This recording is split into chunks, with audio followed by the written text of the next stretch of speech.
Arrêtez tout! Ce geste, que des millions de personnes font chaque jour en pensant bien faire, pourrait être la raison exacte pour laquelle vous avez de moins en moins d'œufs dans votre panier.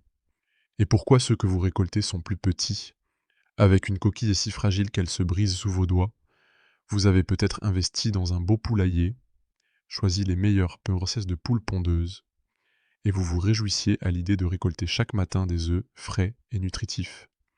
C'est le rêve de l'autonomie, un petit bonheur simple, mais depuis quelque temps, la magie n'opère plus, la production ralentit, les œufs semblent différents, vous vous demandez ce que vous faites de mal, vous avez vérifié l'eau, la propreté, vous les protégez des prédateurs, et si le problème ne venait pas de l'extérieur, mais directement de votre cuisine?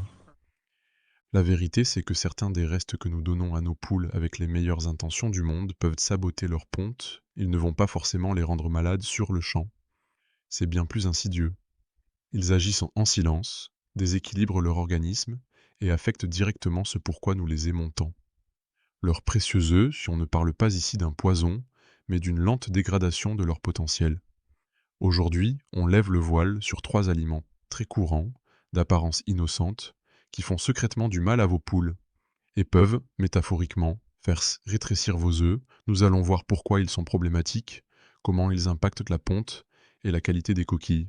Et surtout, je vous donnerai les clés pour retrouver des récoltes abondantes. Restez bien jusqu'à la fin, car la solution est souvent plus simple qu'on ne le pense. Et je vous partagerai une astuce bonus pour obtenir des jaunes d'une couleur incroyable. Commençons par le grand classique que nos grands-mères donnaient, sans se poser de questions. Le pain, qu'il soit rassis ou en tranches. Le pain est souvent la première chose qu'on jette aux poules pour ne pas gaspiller. Elles se jettent dessus. Elles en raffolent, donc ça doit être bon pour elles, n'est-ce pas? C'est là que le piège se referme. Oui, les poules adorent le pain, pour la même raison qu'un enfant préfère un gâteau à des brocolis, c'est facile à manger, mais sur le plan nutritionnel, c'est un très mauvais calcul pour une poule pondeuse.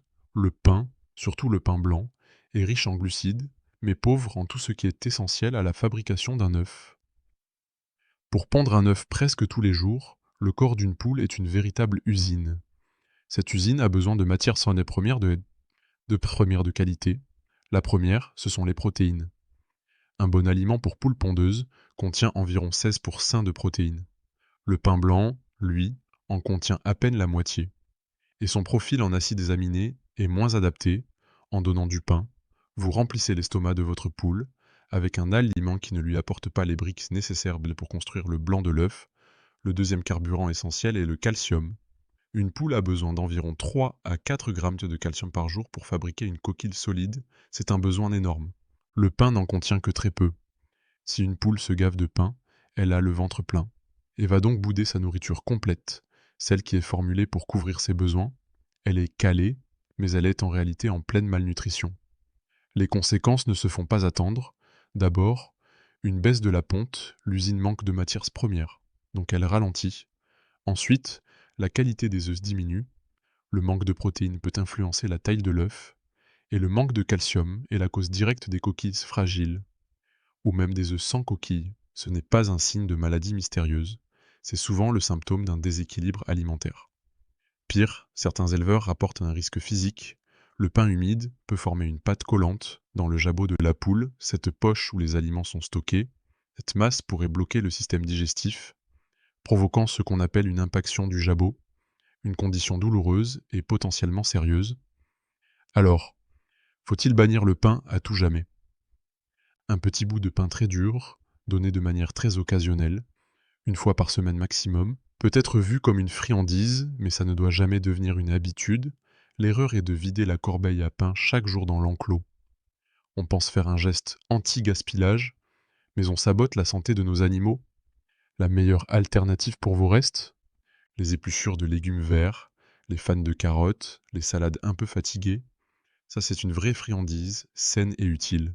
Passons au deuxième aliment, souvent donné en hiver quand les oranges et clémentines abondent. Les agrumes, on se dit que c'est plein de vitamines, que ça ne peut pas faire de mal. Pourtant, la méfiance est de mise. Le souci avec les agrumes n'est pas tant leur valeur nutritive que leur forte acidité. Le système digestif des poules est délicat, et une trop grande acidité peut parfois causer des troubles digestifs. Des fientes liquides ne sont jamais un bon signe, car cela peut indiquer une mauvaise absorption des nutriments et mener à la déshydratation. Mais le principal danger soupçonné par de nombreux éleveurs est leur impact sur l'absorption du calcium. L'hypothèse est que l'excès d'acide citrique pourrait interférer avec la capacité de l'organisme à assimiler le calcium, c'est encore un sujet de débat, mais le principe de précaution s'applique. Rappelez-vous de notre usine à œufs, le calcium est l'architecte de la coquille. Si un aliment perturbe son absorption, la poule se retrouve en déficit. Que se passe-t-il alors? La poule a un plan B. Elle puise dans ses propres réserves de calcium stockées dans ses os, notamment l'os médulaire. C'est une sorte de compte épargne. Mais si ce compte est vidé jour après jour, non seulement la qualité de la coquille va se dégrader, mais la poule va aussi fragiliser son propre squelette. Une poule dont l'organisme est stressé et carencé va naturellement réduire la production, la ponte peut diminuer, et la taille des œufs peut aussi être affectée. Le corps de la poule cherche à se préserver. Beaucoup d'éleveurs vous diront que leurs poules ne touchent de toute façon pas aux peaux d'orange, c'est souvent vrai. Mais si les restes d'agrumes sont mélangés à d'autres aliments, elles peuvent finir par en consommer. La recommandation est donc simple. Évitez de leur donner des agrumes. Si vous voulez leur donner des fruits, privilégiez des options plus sûres.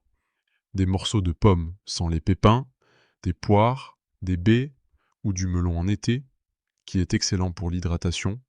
Ces fruits leur apporteront des vitamines sans perturber leur métabolisme du calcium. Le troisième aliment est sans doute le plus risqué, non seulement pour vos poules, mais potentiellement pour vous. La viande crue, les poules sont omnivores, dans la nature, elles chassent des vers et des insectes. On pourrait donc penser que leur donner des restes de viande crue est un bon apport en protéines. En théorie, oui. En pratique, c'est prendre un risque inutile. Le principal danger est bactérien, la viande crue, en particulier la volaille, est un milieu de culture idéal pour des bactéries comme la salmonelle ou Campylobacter. Même si elle est propre à la consommation humaine une fois cuite, donner cette viande crue à vos poules les expose directement à ces pathogènes. Une poule peut alors développer une infection, avec des symptômes comme la diarrhée, l'apathie, et bien sûr, un arrêt de la ponte. L'infection peut même être mortelle, mais le risque ne s'arrête pas là.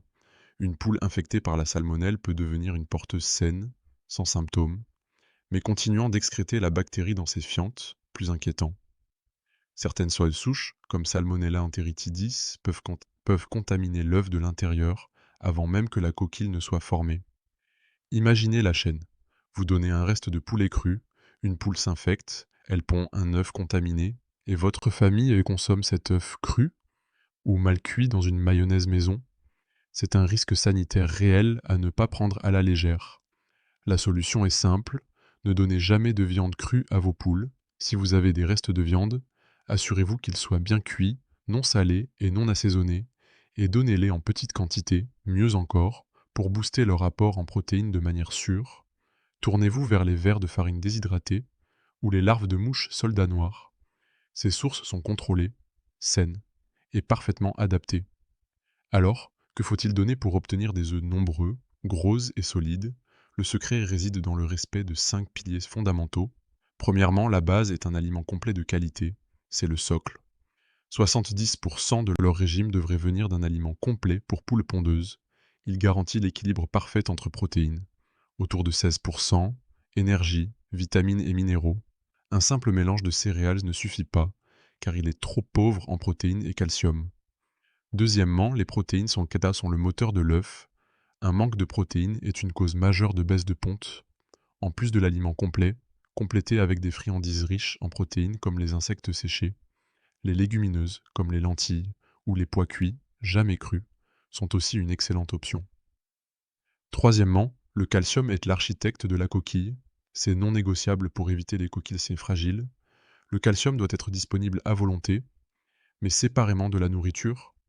La peau le sait instinctivement quelle quantité consommer. Une excellente façon de le fournir est de mettre à disposition un récipient rempli de coquilles d'huîtres broyées. Vous pouvez aussi recycler vos propres coquilles en mode œuf.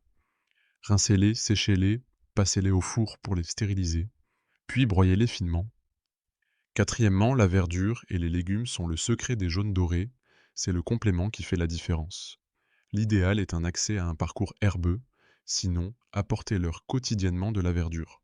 Salade, épinards, Fan de radis, c'est là que se trouve le secret des jaunes, bien colorés. La couleur orange vient des caroténoïdes, des pigments naturels présents dans l'herbe, et les légumes verts. Cinquièmement, l'eau est le nutriment oublié. Un œuf est composé à environ 75% d'eau. Une poule qui manque d'eau, même pour quelques heures par temps, peut arrêter de pondre. Elle soit avoir un accès constant à une eau propre et fraîche, changée tous les jours. En respectant ces 5 piliers, vous construisez activement la santé de vos poules et vous leur donnez tous les outils pour vous offrir le meilleur. Nous avons démasqué les 3 faux amis. Le pain, qui remplit mais ne nourrit pas. Les agrumes, dont l'acidité est une source de préoccupation. Et la viande crue, un risque bactérien inutile. Le message est simple. L'alimentation, c'est votre levier le plus puissant. En arrêtant ces 3 aliments et en vous concentrant sur une ration équilibrée, vous allez voir une transformation. Plus d'œufs, des coquilles, plus solides et des poules en meilleure santé. Et maintenant, l'astuce bonus promise pour des jaunes d'un orange éclatant, le secret. Le poivron rouge ou le paprika doux, ils sont extrêmement riches en caroténoïdes.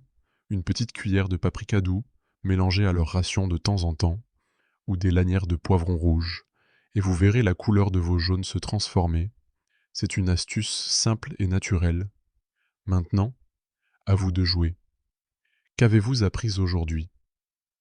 Quelle erreur faisiez-vous peut-être sans le savoir? Partagez vos astuces dans les commentaires. C'est en échangeant qu'on progresse. Si cette vidéo vous a été utile, pensez à mettre un j'aime et à vous abonner. La prochaine fois, nous verrons comment préparer votre poulailler pour affronter les grandes chaleurs. Merci d'avoir regardé, prenez soin de vous et prenez soin de vos